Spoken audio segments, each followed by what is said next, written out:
দেশের স্বার্থ ক্ষুণ্ণ করে যুক্তরাষ্ট্রের সাথে চুক্তি নয় জানালেন বাণিজ্য উপদেষ্টা। আলোচনার মাধ্যমে সমাধানের চেষ্টা। অনলাইন সভা শুক্রবার।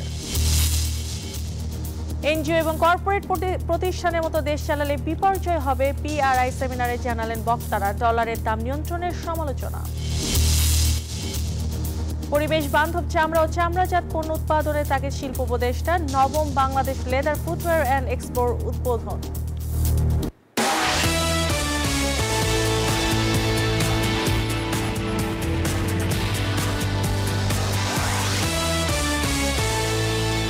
আমন্ত্রণ ব্যবসা বাণিজ্য অর্থনীতির সর্বশেষ খবর নিয়ে নিউজ 24 এর নিয়মিত আয়োজন পূবালী ব্যাংক পিএলসি বিজনেস টাইমে। সাথে আছে আমি পিঙ্কি সানোয়ার। এতক্ষণ দেখছিলেন সংবাদ শিরোনাম, এবার বিস্তারিত।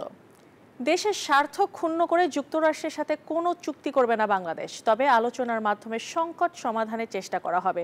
বৃহস্পতিবার সচিবালয়ে সাংবাদিকদের এসব কথা বলেন বাণিজ্য উপদেষ্টা শেখর বশিরউদ্দিন। তিনি জানান, শুক্রবার যুক্তরাষ্ট্রের সাথে অনলাইন সভার পর পরবর্তী পদক্ষেপ নেবে সরকার। মার্কিন যুক্তরাষ্ট্রের শুল্ক হার কমাতে দেশটির কাছে বারবার সময় চেয়েও ব্যর্থ হয়েছে বাংলাদেশ। আগামী রোববার আলোচনার জন্য সময় চেয়ে যুক্তরাষ্ট্রের বাণিজ্যিক প্রতিনিধি বা ইউএসটির কাছে চিঠি দিয়েছে ঢাকা। তবে বৃহস্পতিবার বাণিজ্য উপদেষ্টা সাংবাদিকদের জানালেন, শুক্রবার ভার্চুয়াল মিটিং এর সময় পাওয়া গেছে। আলোচনা হবে শুল্ক কমানোর বিষয়ে। আমরা একটা অনলাইন মিটিং হয়তোবা শিডিউল পাচ্ছি আজকালকের ভিতরে। সেই আলোচনার ভিত্তিতে পরবর্তী পদক্ষেপ নেবে বাণিজ্য মন্ত্রণালয়। দেশের স্বার্থ ক্ষতিগ্রস্ত হয় এমন শর্ত মানা হবে না বলে পরিষ্কার জানিয়ে দেন বাণিজ্য উপদেষ্টা। বাংলাদেশের স্বার্থ ক্ষুণ্ণ করে আমরা কেন কাজ করব? আমরা তো স্বার্থ ক্ষুণ্ণ করার প্রশ্ন আসলে পরিশ্রমের দরকার কেন? 1 আগস্টের আগেই আলোচনার আমন্ত্রণ পাওয়ার বিষয়ে আশাবাদী বাণিজ্য উপদেষ্টা। যদিও ব্যবসায়ীদের দাবির পরও শুল্ক হার কমাতে লবিস্ট নিয়োগ করতে চায় না বাণিজ্য মন্ত্রণালয়। সরকার কোনো লবিস্ট নিয়োগ করেননি। এখানে যে কাঠামোর উপরে ঘটনাটা ঘটছে, এই কাঠামোতে লবিস্টদের করার কোনো কিছু আছে কিনা আমি ঠিক জানি না, কারণ আমাদের বিভিন্ন বিষয়ে পরিবর্তন আনতে হবে। এই পরিবর্তনগুলো বাংলাদেশ ছাড়া অন্য কেউ বুঝতে পারবে না। এদিকে পর্যাপ্ত সময় পেয়েও তা কাজে লাগাতে না পারাকে বড় ধরনের কূটনৈতিক ব্যর্থতা বলে মনে করছেন অর্থনীতি বিশ্লেষকরা। তার ফল যদি না আসে তাহলে আসলে ওই চেষ্টার মানে কি, সেটা একটা বড় প্রশ্ন। আর দ্বিতীয় হচ্ছে যে এর মধ্যে যে ইমেল করা হয়েছে, যাদেরকে রিকোয়েস্ট করা হয়েছে যে আরেকটা লাস্ট রাউন্ড অফ মিটিং, সেটার জন্য তো এখনো পর্যন্ত কিন্তু কোনো রেসপন্স আসেনি মার্কিন যুক্তরাষ্ট্রের দিক থেকে। আর আমাদের হাতে কিন্তু আর সময় নেই সেই অর্থে, আর কোথায় 5-6 দিন সময় আছে। তো এর মধ্যেই আসলে কতটুকু কি হবে সেটাও কিন্তু প্রশ্ন সাপেক্ষ। যুক্তরাষ্ট্রের সঙ্গে শুল্ক আলোচনায় ছাড় পাওয়ার আশায় দেশটি থেকে বাড়তি দামে 2,20,000 টন গম আমদানির উদ্যোগ নিয়েছে সরকার। রিয়াদ সুমন, নিউজ 24, ঢাকা।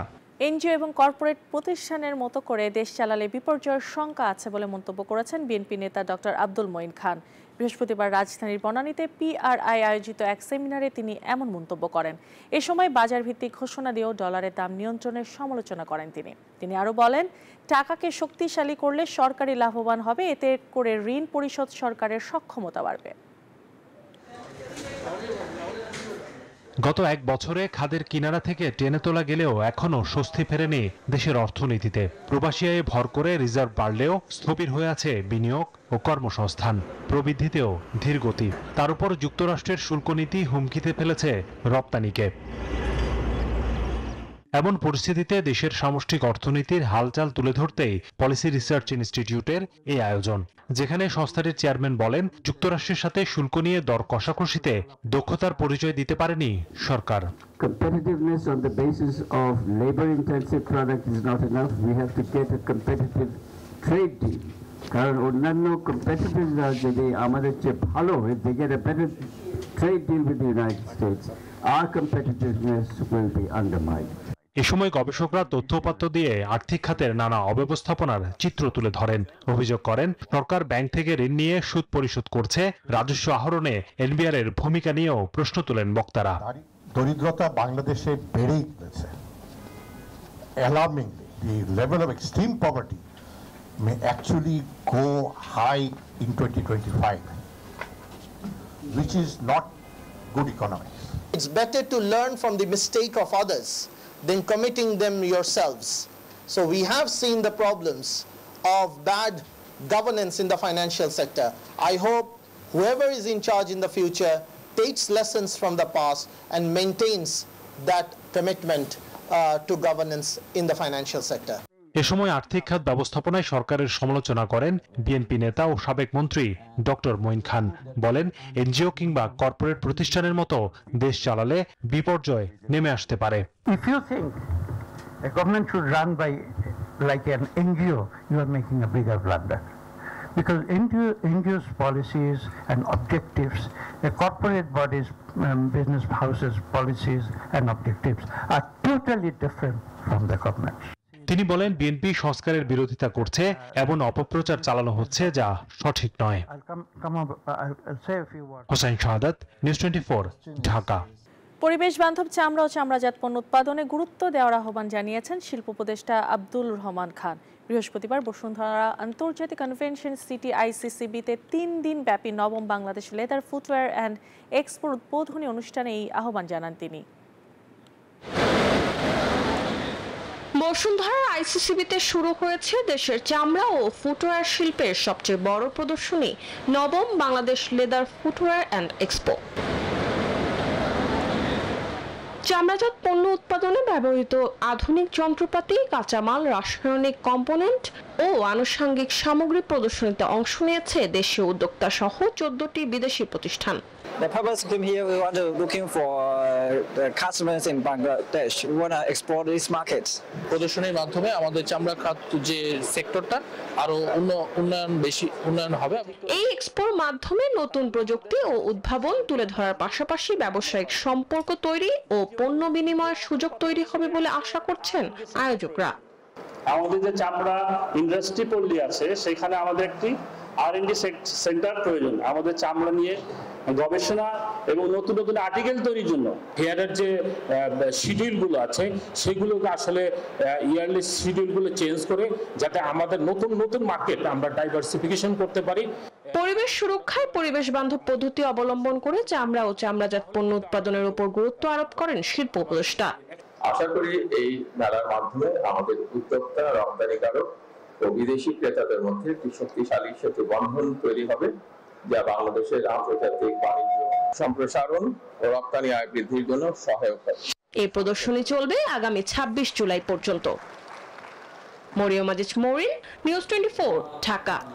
কর্মীদের পোশাক নিয়ে বাংলাদেশ ব্যাংকের সিদ্ধান্ত প্রত্যাহার করা হয়েছে বলে জানিয়েছেন ব্যাংকটির নির্বাহী পরিচালক ও মুখপাত্র আরিফ হোসেন খান।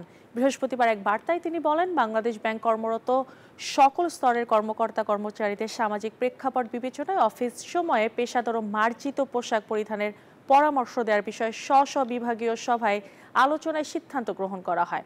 তবে এই বিষয়ে কোনো নীতিগত সিদ্ধান্ত গ্রহণ করা হয়নি এবং এ সংক্রান্ত কোনো সার্কুলারও জারি করা হয়নি। গণমাধ্যমে প্রচারিত বিষয়টি বিদেশে অবস্থানরত গভর্নরের নজরে এলে তিনি ক্ষোভ প্রকাশ করেন এবং তার নির্দেশনায় বিষয়টি তাৎক্ষণিকভাবে প্রত্যাহার করা হয়েছে বলে জানান কেন্দ্রীয় ব্যাংকের মুখপাত্র। গভর্নর মহোদয় বলেন, আমি তো 1 বছর হয়ে গেল, আমি তো কোনো ছেলে মেয়েকে এমন কোনো পোশাকে দেখিনি যেটা অফিসের ডেকোরামের সাথে যায় না। যাই হোক, তখন আমরা রিয়েলাইজ করি যে আমাদের এটা প্রোঅ্যাক্টিভলি বোধহয় আমরা বেশি অ্যান্টিসিপেট করে ফেলছি, এটা বোধহয় কাজটা সঠিক হয়নি। এই অবিবেচনাপ্রসূত কাজটা থেকে বের হয়ে আসার জন্য আমরা তড়িৎ এক সিদ্ধান্ত নিয়েছি যে না, এই নির্দেশনাটা প্রত্যাহার করুন। এই সংক্রান্ত কোনো নির্দেশনা কারোর জন্যই বলবৎ থাকবে না। মূল্যসূচকের মিশ্র প্রবণতায় চলতি সপ্তাহের লেনদেন শেষ হয়েছে দেশের প্রধান পুঁজিবাজার ঢাকা স্টক এক্সচেঞ্জে। পাশাপাশি ডিএসসিতে মূল্যসূচক 10 মাসের মধ্যে সর্বোচ্চ অবস্থানে রয়েছে। বৃহস্পতিবার সপ্তাহের শেষ কার্যদিবসে ডিএসসিতে 2টি সূচকের মান বেড়েছে। প্রধান সূচক ডিএসএক্স 28 পয়েন্ট বেড়ে অবস্থান নেয় 5392 পয়েন্টে। তবে সূচক বাড়লেও এদিন ডিএসসিতে গত দিনের চেয়ে লেনদেন 35 কোটি টাকা কমেছে। এছাড়া হাতবদল হওয়া শেয়ার ও মিউচুয়াল ফান্ড ইউনিটের মধ্যে বেড়েছে 161টির, কমেছে 171টির এবং অপরিবর্তিত রয়েছে 66টি কোম্পানির শেয়ারের দাম। অন্যদিকে দেশের অপর পুঁজিবাজার সিএসসিতে সার্বিক সূচক সিএসপিআই 108 পয়েন্ট বেড়েছে। একই সঙ্গে লেনদেনও প্রায় 50 কোটি টাকা বেড়েছে।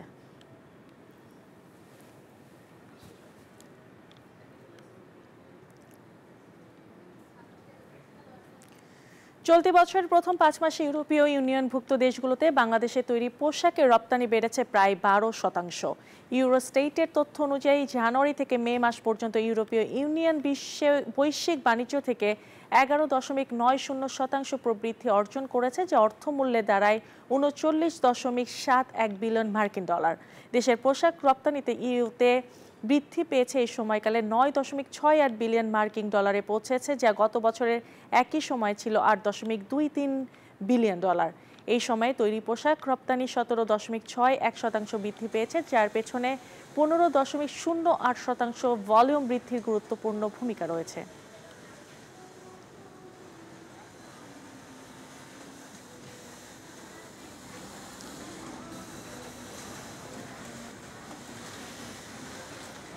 পল্লী সঞ্চয় ব্যাংকে 3 দিনব্যাপী শৃঙ্খলাজনিত বিভাগীয় মামলা তদন্ত বিষয়ক প্রশিক্ষণ কর্মসূচির সমাপনী অনুষ্ঠান সফলভাবে অনুষ্ঠিত হয়েছে। অনুষ্ঠানের প্রধান অতিথি ছিলেন গ্রামীণ ব্যাংকের চেয়ারম্যান ও নর্থ সাউথ ইউনিভার্সিটির উপাচার্য অধ্যাপক ডক্টর আব্দুল হান্নান চৌধুরী। বিশেষ অতিথি ছিলেন পল্লী সঞ্চয় ব্যাংকের পরিচালনা বোর্ডের পরিচালক নূরে আলম তালুকদার। অনুষ্ঠানটি সভাপতিত্ব করে ব্যাংকের সম্মানিত ব্যবস্থাপনা পরিচালক সালমা বানু। এছাড়া উপস্থিত ছিলেন ব্যাংকের উপব্যবস্থাপনা পরিচালক ও মহাব্যবস্থাপক বৃন্দ।